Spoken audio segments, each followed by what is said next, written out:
రాష్ట్రంలో ఉన్న మొత్తం ఏరియాలో 85% ఏరియాలో ఈరోజు అర్బన్ అథారిటీస్ ఉన్నాయి. 85% ఏరియాలో టోటల్గా రాష్ట్రంలో ఉన్న మొత్తం ఏరియాలో 85% ఏరియాలో అర్బన్ అథారిటీస్ ఉన్నాయి. 123 యూఎల్బీస్లో ఈ అర్బన్ అథారిటీస్ 122లో కవర్ అవుతున్నాయి. అంటే ఒక మండపేట మున్సిపాలిటీ తప్ప మిగతా అన్ని మున్సిపాలిటీస్ ఈ అర్బన్ అథారిటీస్కి వస్తున్నాయి. మొత్తం 85%. మొదట 5 అర్బన్ అథారిటీస్ ఉన్నాయి. ఈరోజు మొత్తం 21 అయినాయి. 21లో సిఆర్డీ ఒకటి. సిఆర్డీ పోతే మొత్తం 20 అర్బన్ అథారిటీస్ ఉన్నాయి. ఈ 20 అర్బన్ అథారిటీస్ యొక్క అధికారులందరినీ ఇవాళ పిలిచాం. ఇక్కడికి ఇవాళ పిలిచి యాక్చువల్గా వాళ్ళ యొక్క రివ్యూ పెట్టాం. రివ్యూలో ముఖ్యంగా ఏంటంటే వాళ్ళ అర్బన్ అథారిటీస్లో ఏమేమి చేస్తున్నారు, ఏమేమి పనులు పెండింగ్ ఉన్నాయి, వాటికి ఎంతెంత అమౌంట్ పే చేయాలి, వాటి సోర్స్ ఆఫ్ ఇన్కము, వాటి యొక్క ఎక్స్పెండిచరు. తర్వాత మెయిన్గా అర్బన్ అథారిటీస్ని ఫామ్ చేసింది యాక్చువల్గా ఏంటంటే అర్బన్ ఏరియాస్ని ఎక్కువ డెవలప్ చేయాలని. ఆ ఏరియాలో మెయిన్గా ఇన్ఫ్రాస్ట్రక్చర్, రోడ్లు కావచ్చు, డ్రైన్స్ కావచ్చు, డ్రింకింగ్ వాటర్, పార్కులు, తర్వాత వేస్ట్ మేనేజ్మెంట్ సిస్టమ్స్, ఇవి డెవలప్ చేయడం కోసం యాక్చువల్గా ఇట్లా పెట్టింది. వాటి యొక్క ఆబ్జెక్టివ్ అది. మెయిన్గా ట్రంక్ ఇన్ఫ్రాస్ట్రక్చర్, కొత్తగా టౌన్షిప్ని ఎక్స్పాండ్ చేయటం. ఉన్న ఏరియా రద్దీ అయినప్పుడు టౌన్ ఎక్స్పాన్షన్ అవుతుంటుంది. ఎక్స్పాన్షన్ ఏరియాలో రోడ్లు, డ్రైన్స్, అది పర్పస్. దాని మీద వాళ్ళు యాక్చువల్గా అన్నింటిలో రివ్యూ చేసాం. అయితే వాళ్ళకు కూడా ఈరోజు ఏంటంటే ఫైనాన్షియల్ ప్రాబ్లమ్స్లో ఉన్నారు.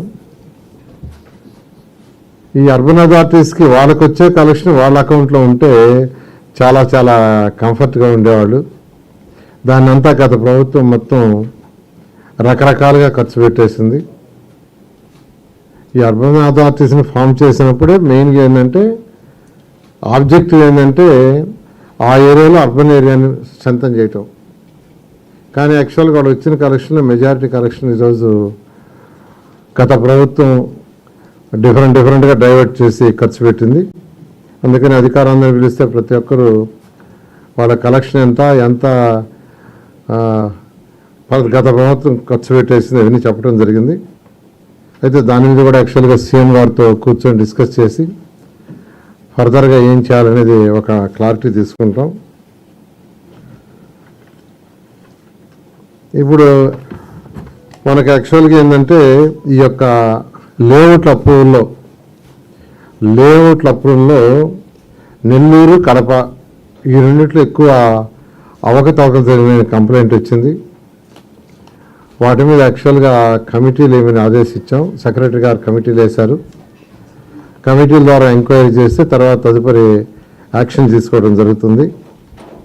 అదేవిధంగా మీకు అందరికీ తెలుసు, తణుకులో టీడీఎస్ బాండ్స్ చాలా అవకతవకలు జరిగినాయని, కేవలం 36 కోట్లు ఎంతో బాండ్స్ ఇవ్వాల్సి ఉంటే అది 700 చిల్లర కోట్ల దాకా ఇచ్చారని ప్రీమియంగా వచ్చింది. ఆ రిపోర్ట్ కూడా యాక్చువల్గా వచ్చింది. దాని మీద యాక్చువల్గా డీటెయిల్గా డిస్కస్ చేసి మీ అందరికీ తెలియజేయడం జరుగుతుంది. అంటే 36 కోట్లు ఎక్కడ, 700 చిల్లర కోట్లు ఎక్కడ, అసలు దానికి లిమిటే లాగినా పోయింది. ఫైనల్గా పాపం ఎవరైతే ఆ బాండ్స్ తీసుకున్నారో వాళ్ళు ఇబ్బంది పడుతున్నారు. వాళ్ళ తప్పు లేదు. వీళ్ళు బాండ్స్ అమ్మారు, వాళ్ళు తీసుకున్నారు. బట్ అమ్మేవాళ్ళది జరిగిన ఫాల్ట్ అది. దాని మీద యాక్చువల్గా రేపు డీటెయిల్గా డిస్కస్ చేయటం జరుగుతుంది. అదేవిధంగా అర్బన్ అథారిటీస్ మరొక వర్క్ అంటే మిడిల్ ఇన్కమ్ గ్రూప్కి హౌసెస్ కట్టే ప్రాజెక్టులు టేకప్ చేస్తున్నారు. అవి కూడా డిఫరెంట్ స్టేజ్లో ఉన్నాయి. వాటికి కూడా ఈరోజు ఫైనాన్షియల్ ప్రాబ్లం ఉంది. దాని మీద కూడా యాక్చువల్గా సీఎం గారితో డిస్కస్ చేసి దాని మీద డెసిషన్ తీసుకొని ముందుకు పోవడం జరుగుతుంది. ఇక్కడ ఒకటే, ఎక్కడైనా ఒక మున్సిపాలిటీ అన్నా, నగర పంచాయతీ అన్నా, లేదా కార్పొరేషన్ ప్రజలు కోరుకునేది చక్కటి ఇన్ఫ్రాస్ట్రక్చర్లో ఫస్ట్ రోడ్లు లేని ఇంటికి వాలేరు. తర్వాత తాగడానికి నీళ్లు, తర్వాత డ్రైన్స్, ఎలక్ట్రిసిటీ, ఈ 4 మినిమం. తర్వాత ఇంకా పార్కులు కావచ్చు, స్కూల్స్ కావచ్చు, అదర్ యాక్టివిటీస్ అన్నీ చేయటం. ఈ 4 స్ట్రెంథన్ చేయటం కోసమే ఈ అర్బన్ అథారిటీస్ని పెట్టారు. అయితే దీంట్లో మనీ కూడా వేరే వాటికి డైవర్ట్ చేశారంటే అసలు గత ప్రభుత్వానికి అసలు ఫైనాన్షియల్ ప్లానింగ్ లేదు. నిజంగా మన రాష్ట్రంలో 2014 నుంచి 19 దాకా మేము కొన్ని ప్రాజెక్టులు వచ్చేసాం. ఒకటి ఏషియన్ ఇన్ఫ్రాస్ట్రక్చర్ ఇన్వెస్ట్మెంట్ బ్యాంక్ నుంచి 5,300 కోట్లు తెచ్చాం.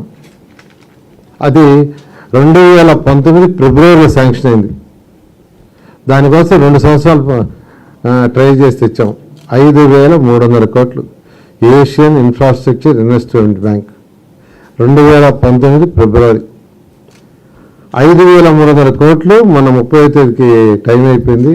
దాంట్లో ఖర్చు పెట్టింది కేవలం 240 కోట్లు. అంటే వాళ్ళు ఇచ్చిన ఫస్ట్ ఇన్స్టాల్మెంట్ ఖర్చు పెట్టారు. దానికి బిల్స్ ఇవ్వాలంటే మ్యాచింగ్ ఫండ్ ఖర్చు పెట్టాలా, మ్యాచింగ్ ఫండ్ ఖర్చు పెట్టకుండా దాన్ని వదిలేశారు. అసలు నిజంగా దారుణం.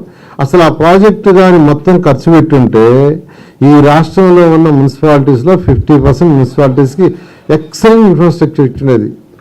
అది తెచ్చిందే రోడ్డు, డ్రైన్స్, డ్రింకింగ్ వాటర్. 50% మున్సిపాలిటీస్కి బ్రహ్మాండంగా క్లాస్ 1 ఇన్ఫ్రాస్ట్రక్చర్ ఇచ్చినది. అయితే ఇప్పుడు ఆ ప్రాజెక్టుని ఎక్స్టెండ్ చేయమని యాక్చువల్గా లెటర్ రాసాము. ఎక్స్టెండ్ చేయొచ్చు అని కూడా చెప్పారు. అదేవిధంగా అమృత్ 1, అమృత్ 2 2 ఉన్నాయి. అవి కూడా డ్రింకింగ్ వాటర్ వాటి కోసం తెచ్చినవి. అమృత్ 1 కూడా అయిపోయి అమృత్ 2 వచ్చింది. అమృత్ 1 కూడా పూర్తిగా వాళ్ళ. అమృత్ 2 అయితే అసలు ఇంకా అసలు ప్రాపర్గా స్టార్ట్ చేయాల. అవి స్టార్ట్ చేస్తే ఈ రాష్ట్రంలో చక్కగా ఎవరికి నీటి ఇబ్బంది ఉండేది కాదు. అవి వదిలేసింది ప్రభుత్వం. వీటన్నిటికంటే కూడా 15th ఫైనాన్స్లో పర్ హెడ్ ఇంతని యాక్చువల్గా ఇస్తారు సెంట్రల్ గవర్నమెంట్. జనరల్గా 6 monthsకి ఒకసారి ఇస్తారు. 2023-24 ఫస్ట్ 6 monthsకి 500 చిల్లర కోట్లు ఇచ్చారు. దానికి మ్యాచింగ్ లేదు. అది ఖర్చు పెట్టి బిల్ సబ్మిట్ చేస్తే 2023 సెప్టెంబర్ నుంచి మనం మార్చి దాకా ఇంకొక 550 కోట్లు వచ్చేది. మళ్ళీ ఈ మార్చి నుంచి ఇప్పుడు దాకా 550 కోట్లు వచ్చింది. అంటే 1,100 కోట్లు. 2023 మార్చి నుంచి సెప్టెంబర్ దాకా తీసుకున్న డబ్బులకి బిల్స్ ఇవ్వాల. అంటే అది ఖర్చు పెట్టాల. ఆ డబ్బులు డైవర్ట్ చేశారు. అన్నీ డైవర్టే. దాంతో ఈరోజు 1,100 కోట్లు కేంద్ర ప్రభుత్వం ఇవాళ పెండింగ్ కూడా ఉంది. ఇలా యాక్చువల్గా ఈ మున్సిపల్ శాఖలో ఫైనాన్షియల్ పొజిషన్ ఇది. దానికే నిన్న సీఎం గారితో కూడా కొంత డిస్కషన్ చేయడం జరిగింది. మళ్ళీ సీఎం గారు వచ్చిన తర్వాత మళ్ళీ ఫర్దర్గా డిస్కస్ చేసి ఏషియన్ ఇన్ఫ్రాస్ట్రక్చర్ ఇన్వెస్ట్మెంట్ బ్యాంకు దాన్ని బ్యాక్ తీసుకోవటం, అదేవిధంగా ఏదైతే మన 15th ఫైనాన్స్ నుంచి రావాలో దానికి వచ్చే విధంగా చేయటం, అమృత్ ఆ వర్క్స్ అన్నీ టేకప్ చేయటం, వీటితోటి టిట్కో హౌసెస్ ఆ రోజు ఎంతో వేగవంతంగా షీర్వాల్ టెక్నాలజీ భారతదేశంలో ఎక్కడా ఎవరు కట్టని విధంగా హై క్వాలిటీ హౌసెస్ కట్టాం. దాదాపు 9 లక్షల హౌసెస్ని అప్పుడు శాంక్షన్ చేసాం. మొత్తం అర్బన్ ఏరియాలో 11 లక్షలు శాంక్షన్ చేస్తే అందులో 2 లక్షలు వచ్చి ఎవరికైతే సొంత స్థలాలు ఉన్నాయో వాళ్ళు కట్టుకుంటే 2.5 లక్షలు ఇచ్చే ప్రోగ్రాం. 9 లక్షలు వచ్చి టిట్కో హౌసెస్. అయితే వాటిలన్నింటినీ మేము కేవలం 1.5 yearలోనే బ్రహ్మాండంగా కంప్లీట్ చేసాం. అయితే అవన్నీ కూడా వదిలేశారు. అంతేకాకుండా ₹1,00,000 అవి కట్టిన వాళ్ళు ఉన్నారు, వాళ్ళకి ఇల్లు ఇవ్వరా, వాళ్ళు అడుగుతున్నారు. వీటన్ని మీరు డెసిషన్ తీసుకోవాల్సిన ఇది ఉంది. త్వరలో సీఎం గారితో కూర్చొని డిస్కస్ చేసి డెసిషన్ తీసుకొని ముందు పోవడం జరుగుతుంది.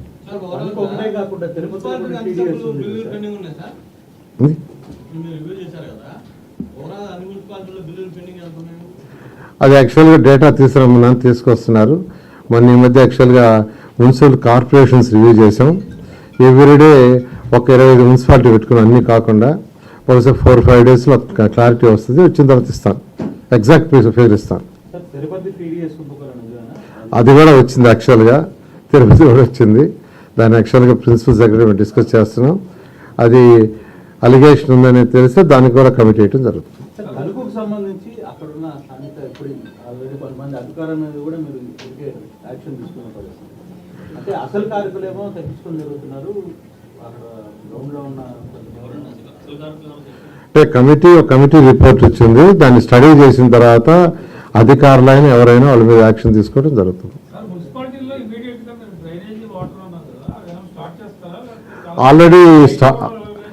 ఆల్రెడీ స్టార్ట్ చేశారు కొన్ని దగ్గరలో. ఎక్కడైతే ఫండ్స్ ఉన్నాయో వాళ్ళు స్టార్ట్ చేశారు. ఫండ్స్ లేని వాళ్ళకి కూడా అడ్మినిస్ట్రేటివ్ క్లియరెన్స్ ఇచ్చేయమన్నారు సెక్రటరీ గారిని. వాళ్ళు కూడా స్టార్ట్ చేశారు. వాళ్ళందరూ కూడా ఈ మంత్ ఎండింగ్ లోపల పూర్తి చేయమన్నాం.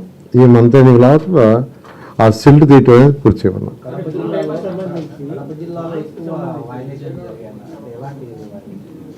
ఈ లేఅవుట్స్ అప్రూవల్ ఒకటి ఉంటుంది, అప్రూవల్ యాజ్ పర్ రూల్స్ ఉంటాయి. గ్రౌండ్ మీద కంప్లీట్గా డిఫరెంట్గా ఉంటుంది. అవి రెండు కలిసి వెరిఫై చేయమన్నాం.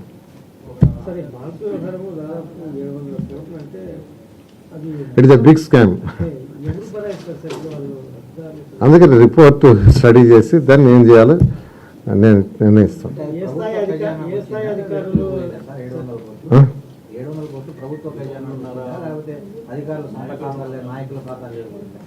అంటే ఇక్కడ బాండ్స్ యాక్చువల్గా ఒక 36 crores యాక్చువల్గా రిలీజ్ చేయాల్సి ఉంటే అది ఎక్కువ బాండ్స్ ఇచ్చారంటే ఇవ్వటం అధికారులు ఇచ్చేది.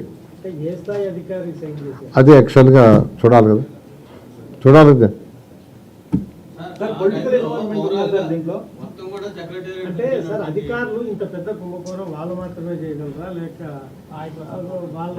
అధికారులైనా నాయకులైనా ఏదైనా రిపోర్ట్ ఇంతవరకు నేను చూడలేదు. యాక్చువల్గా ప్రిన్సిపల్ సెక్రటరీ గారు రిపోర్ట్ వచ్చిందన్నారు.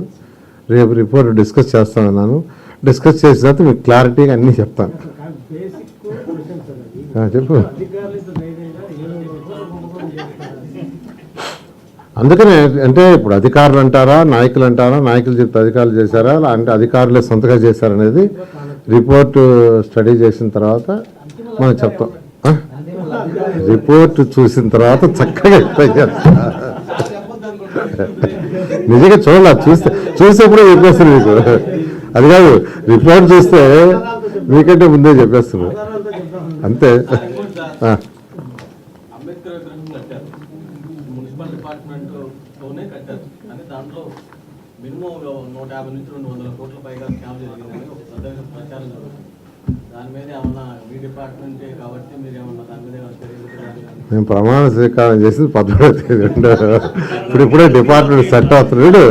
ఇంకా అధికారులు కూడా పూర్తిగా సెట్ కాల. అన్నీ తీస్తాం, పెడతాం. ఆల్రెడీ అన్నిటి మీద దృష్టి పెడతాం. ఏం లేదు, అన్నిటి మీద. Okay, thank you.